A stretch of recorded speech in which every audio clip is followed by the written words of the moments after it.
ഇത് കാക്കത്താനം പൗട്ര കാക്കത്താനം ഞങ്ങളുടെ ക്ലബിൻ്റെ 31ാമത്തെ വാർഷികവും അതിൻ്റെ ഓണപ്പരിപാടിയാണ് ഇവിടെ നടന്നുകൊണ്ടിരിക്കുന്നത്. നമ്മുടെ ഇപ്പം 31 വർഷം കൊണ്ട് ഞങ്ങൾ നല്ല ഭംഗിയായിട്ട് കാക്കത്താനത്ത് ഇങ്ങനെ ഒരു ക്ലബ്ബ് ഉണ്ട്. നാട്ടുകാരുടെ സഹായ സഹകരണം കൊണ്ടാണ് നമ്മൾ ഈ ക്ലബ്ബ് ഇപ്പോഴും മുന്നോട്ട് പോയിക്കൊണ്ടിരിക്കുന്നത്.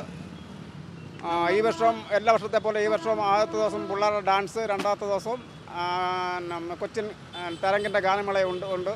ഇതിനോടൊപ്പം തന്നെ എല്ലാവരും വന്ന് നമ്മുടെ സഹകരിക്കുകയും ആത്മാർത്ഥമായിട്ട് സഹകരിക്കാമെന്ന് പറഞ്ഞുകൊള്ളുന്നു.